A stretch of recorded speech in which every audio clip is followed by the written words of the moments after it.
things. Don't stack.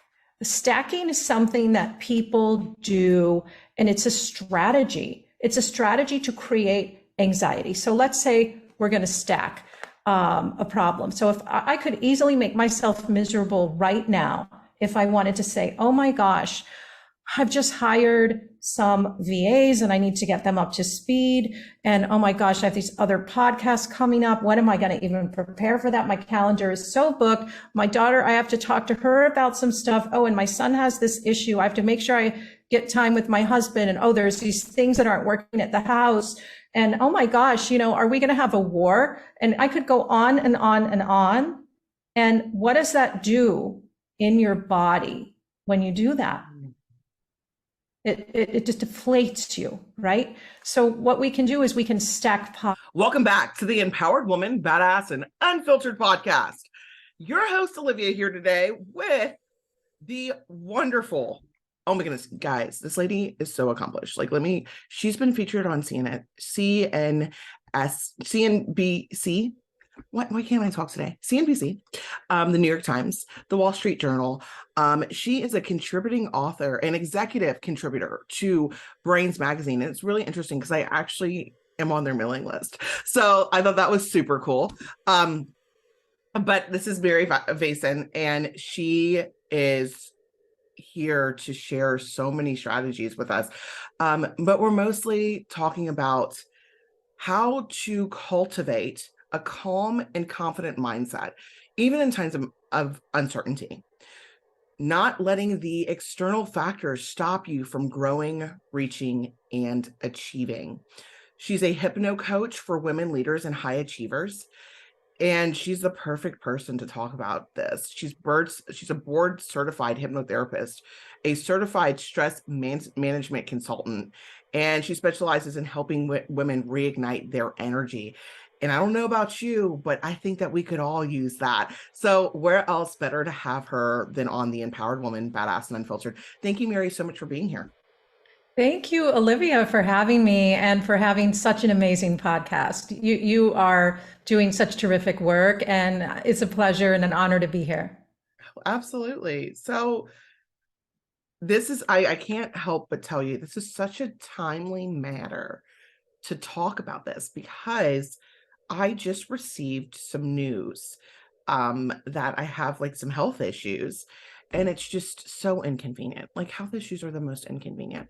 And I mean, whether it's health issues, financial issues, any other types of stresses that you're dealing with, loss of a loved one or, a friend, there are times where these external factors are really debilitating. And I'm really looking forward to diving into having that confident mindset throughout this process. So what are some strategies that you would like to share? Well, I would like to start off with just the most basic strategies that anyone can start paying attention to and notice an instant change. And that is what you focus on, the meaning you give to it, and the physiology that you have in your body. So our brain deletes and distorts information. We can't take in all of the bits, all the millions of bits of information that's coming into us every second, right? So our subconscious mind takes it in, but our conscious mind can only deal with 5 to 9 pieces of information. So what does that mean? That means that what we pay attention to makes a big difference. What are you focusing on? When clients come to me and they say, oh my gosh, I'm so anxious, the first thing I ask is, well, what are you listening to? Who are you hanging out with? What are you paying attention to?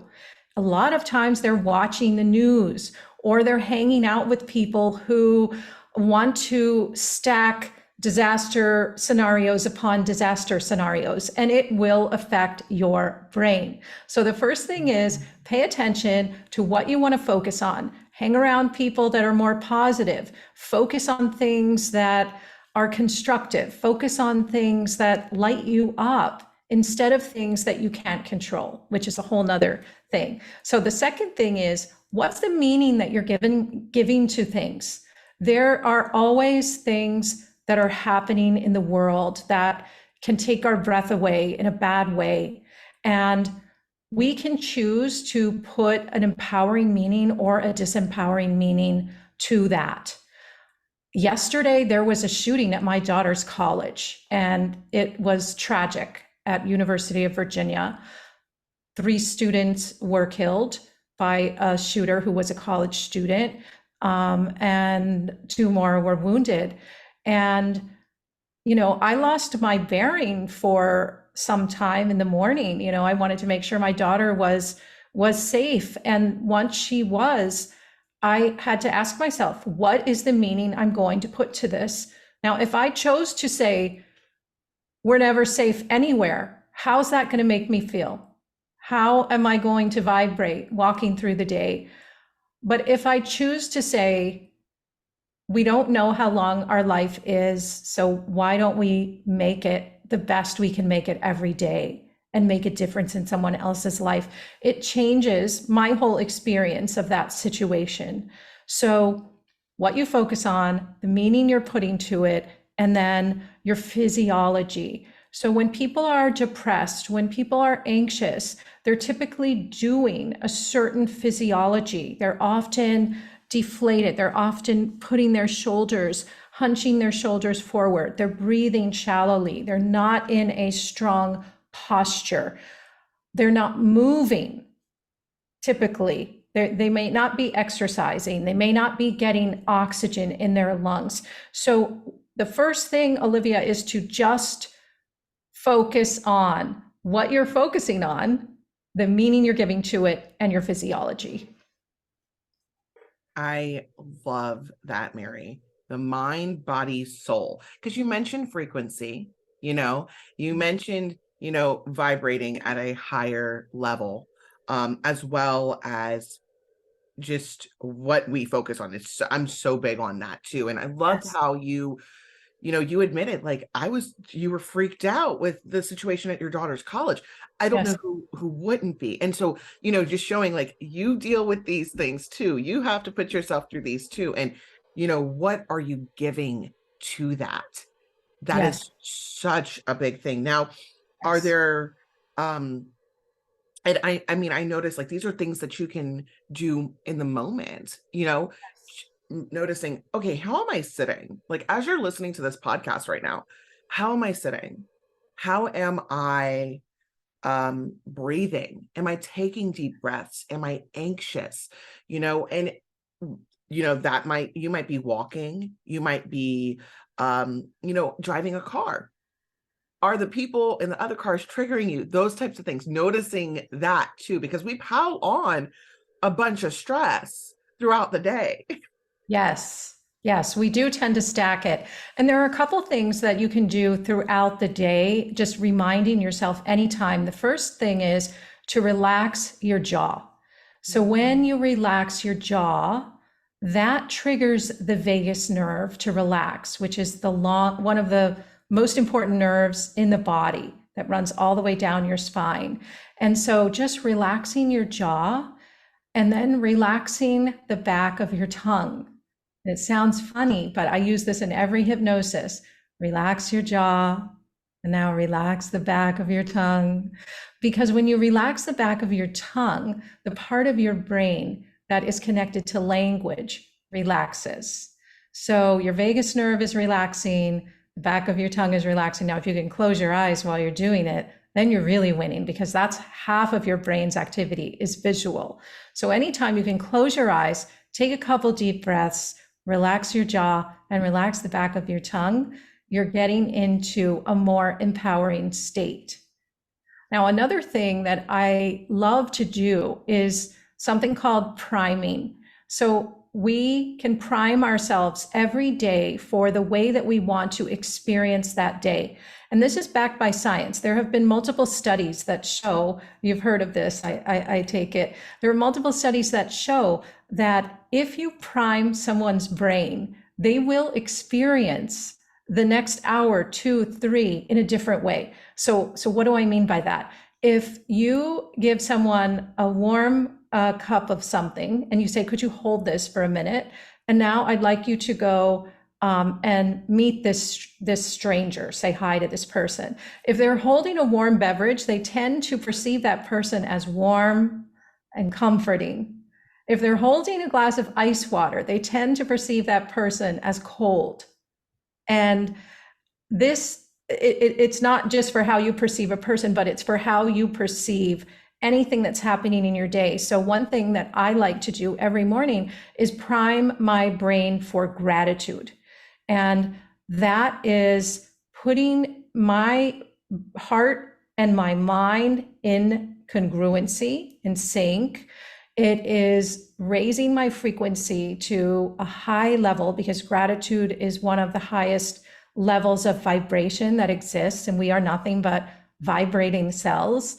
And it will change the way that we experience the rest of the day. It will change the way we respond to traffic. It will change the way we respond to any number of things that could otherwise set us off.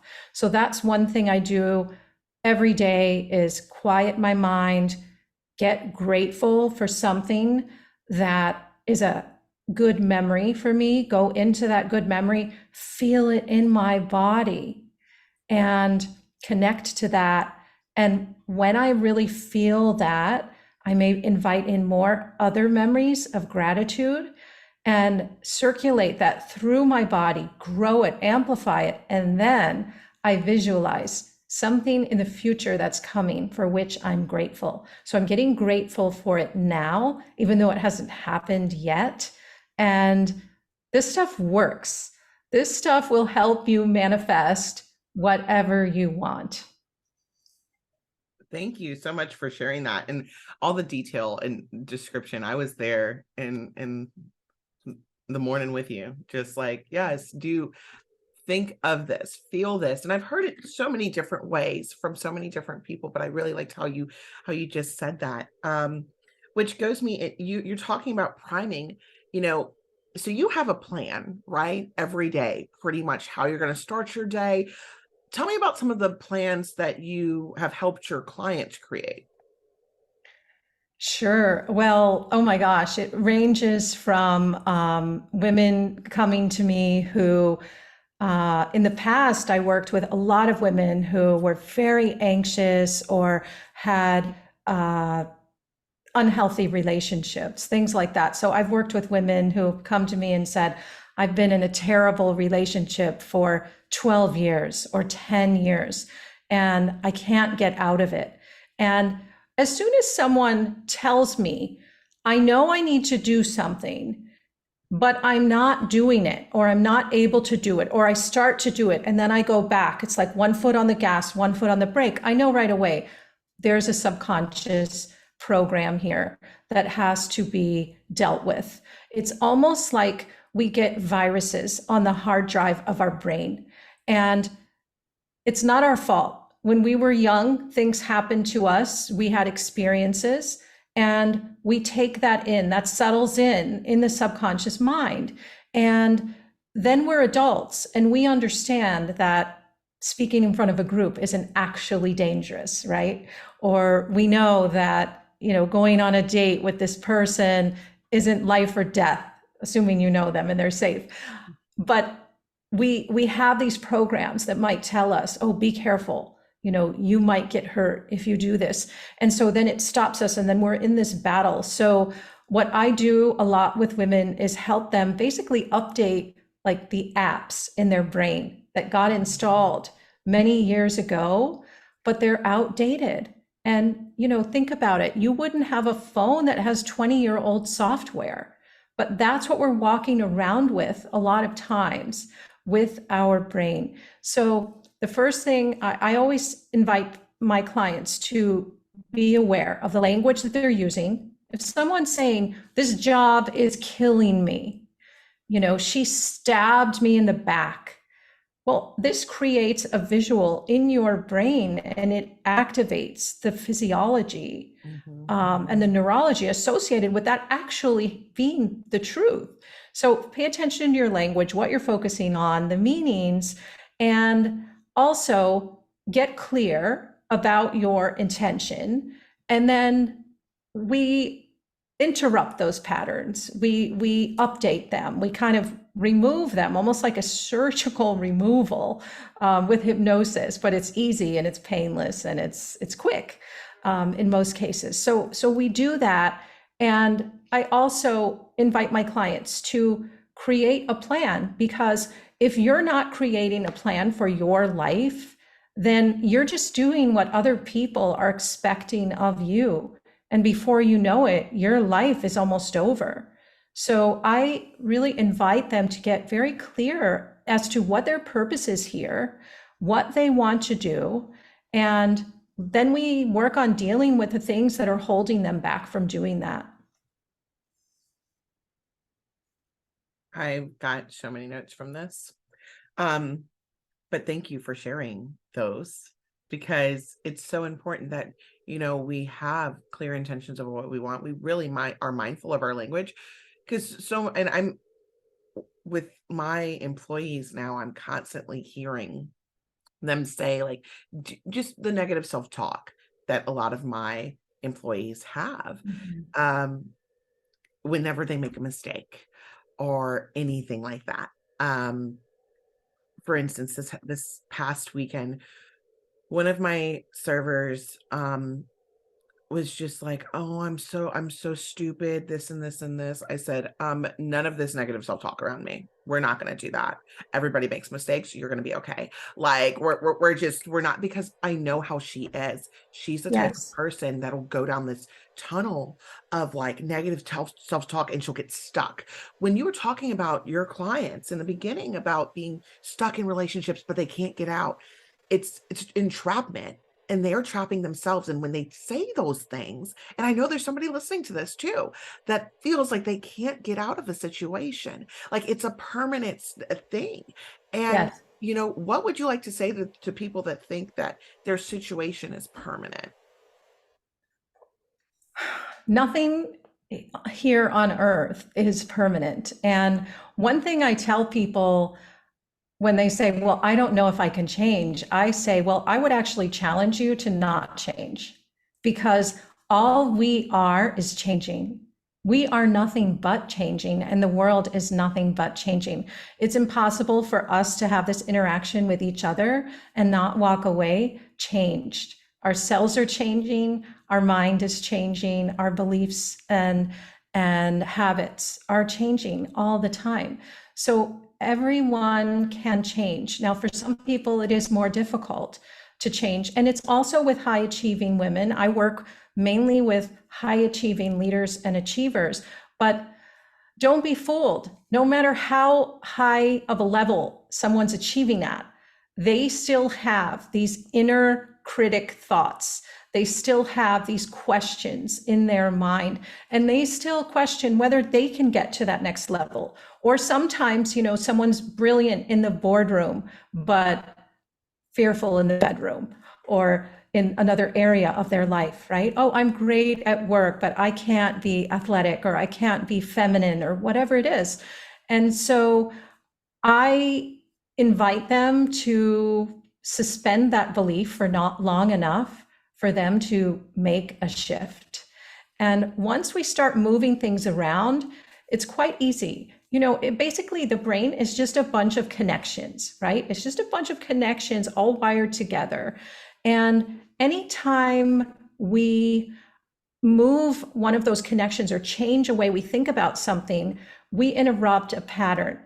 Now, your employee who's saying, "Oh, I'm stupid," or how did I do this again? Or how could I be so dumb?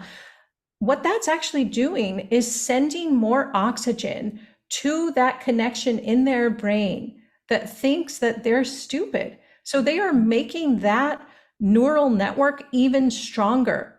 So we have to break that and change it. And sometimes I just invite someone to really hear how they're talking to themselves and ask them, would you talk to a friend like this? Or even a stranger for that matter? So if you wouldn't do that, why would you talk to yourself like that? It's really not kind. And a lot of times that alone can shift someone. They don't realize it. It's just become a habit. and I got the question I got from this is, how do you want to see yourself? I think that's one of the things that happens when it's like you really want to make that change, and along with having like your clear intentions and your clear purpose, you've got to have that one with your speech, with your language. So Yes. knowing how you want to see yourself is so, so important with her, because I'm like, oh, I'm gonna help her so much. I'm so excited. What are some things not to do if you're feeling stressed, and because you've given us so much about what to do, but what should we not do? Okay. Okay. So the number one thing, okay, if you're stressed or you're just aware of things happening in the world and that creates stress, which is normal, the number one thing not to do is watch a lot of news, because that will create the visual references, the audio references, and your brain, Olivia, doesn't know the difference between reality happening to you or you watching something on television. Your subconscious mind takes it all in. If you're watching news about something that's a horrific tragedy, your brain doesn't know that that didn't happen to you. So avoid the news. There was some study, and I don't have the reference for it right now, but there was a study that looked at CEOs during COVID. And they looked at which companies declined during COVID, which ones stayed basically the same, and then which ones really excelled and got market share, and within the same industries, so that it was a good comparison. And what they found is that the companies that did so much better and took advantage of changes that were happening, their CEOs watched almost no news. And the ones that declined watched something like 13 times more news coverage.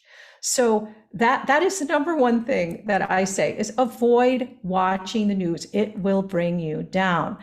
Other things to avoid are hanging out with people that like to complain and whine and not take responsibility for their lives. That's not inspiring. It doesn't challenge you. It's going to affect your energy. One of the things Tony Robbins says is you become the 5 or so people that you hang out with, and that's really true. So don't do those things. Don't stack. Stacking is something that people do, and it's a strategy. It's a strategy to create anxiety. So let's say we're going to stack a problem. So if I could easily make myself miserable right now, if I wanted to say, oh my gosh, I've just hired some VAs and I need to get them up to speed. And oh my gosh, I have these other podcasts coming up. When am I going to even prepare for that? My calendar is so booked. My daughter, I have to talk to her about some stuff. Oh, and my son has this issue. I have to make sure I get time with my husband. And oh, there's these things that aren't working at the house. And oh my gosh, are we going to have a war? And I could go on and on and on. And what does that do in your body when you do that? It just deflates you, right? So what we can do is we can stack positives. We can say, you know what? I might have some health issues, but by and large, I'm good. I'm healthy, and I have access to excellent care, and I'm committed to moving through this and being stronger than ever before. And I have this job, and I get to learn and expand and grow, and all these people that bring me challenges, I get to grow from those, and I get to talk to all these great people on this podcast and plan, and I have a baby coming, and that's going to change my life, and I'm going to be a whole new person and see the world through a whole different lens. Wow, how lucky am I? So it's easy to do either, but we default to the negative. And the last thing that I can think of right now, what not to do, is don't trade your anxiety for a bigger problem. So many people say, well, because I was having anxiety, I started smoking weed or taking edibles, and now they can't stop. Same with alcohol. But it basically kills motivation.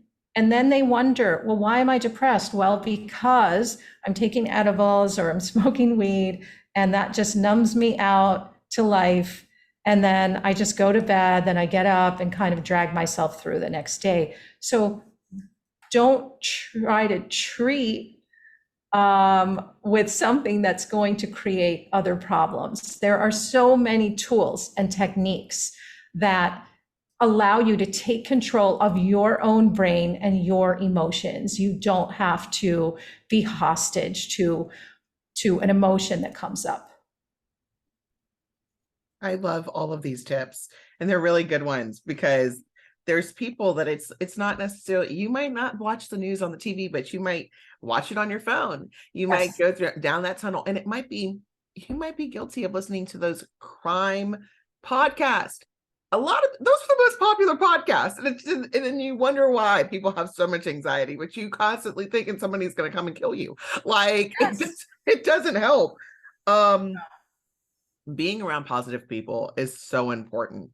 Having a positive work environment, having positive relationships with the people in your home, those things matter. And if you're the one that's being, the negative person, this is for you to realize how you're stacking, how you're speaking these situations into your life as well. Yes. Now, before we got on here, we talked a little bit about the importance of investing in yourself. Because, what if you're listening to this, and what if you are that person that's, I'm not perfect, Who I is? could use some help with this. What are the benefits of investing in yourself in this situation? Well, I think that that is the best investment you can make, really, out of anything. If you're not investing in yourself, you're not growing. And if we're not growing, we're dying. There's only expansion or contraction.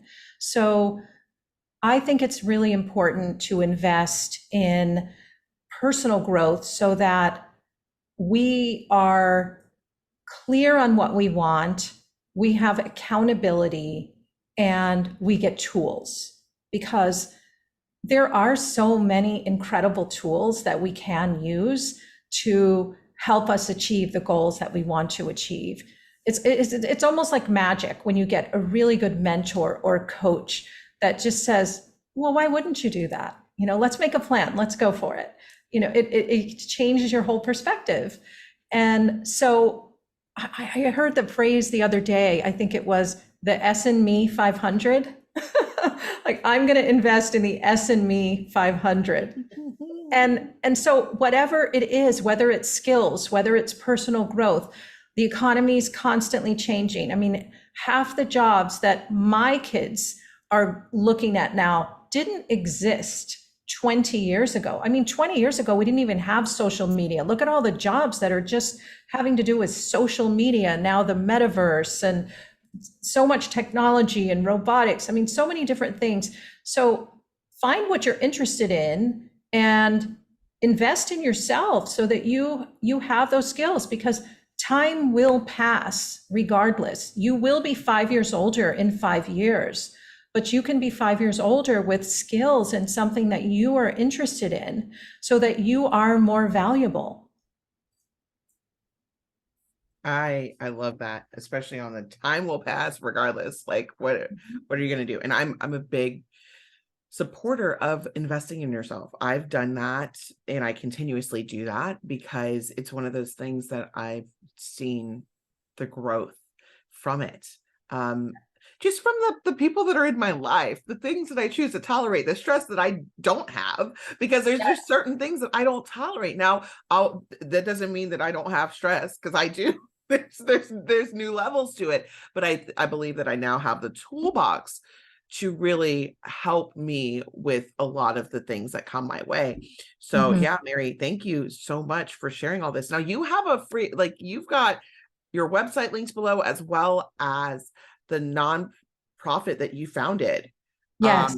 that has tons of free mental health tools. You want to talk a little bit about that before we leave? Yes. So what was happening is that I was noticing for a few years that this mental health crisis was building. And then we had all of this social unrest. And then we had the war in Ukraine. And I said, my God, I have to do something because I have all these tools at my fingertips. But what about people who are in other fields? They just don't know about them. So, and for me, the power of hypnosis has been life-changing, and I see it every day with my clients. So I went to a number of top trainers and practitioners in the field of coaching, hypnosis, trauma release. And I said, hey guys, we got to do something. And every single person said yes. I think there was one person that said, I can't help at this time, but I appreciate what you're doing. And everyone contributed amazing resources. So we have free hypnoses. We have everything from starting new after a tragedy or starting new with confidence. We have hypnoses for health, hypnoses for anxiety. We have, in fact, a whole anti-anxiety course there. One of the things too I forgot to mention is always notice if you're feeling anxious, are you focusing on things for which you don't have control? That's a recipe for feeling helpless. And we don't want to do that. So when there are things that we can't control, like when I was watching those first few days of the war in Ukraine, I usually don't watch television, and I couldn't pull myself away because I just couldn't believe what was happening. And I said, I have to do something that is within my control. What can I do? I can't stop that war, but I can create a website with free resources for anyone who's stressed. And we created a Ukrainian language page as well.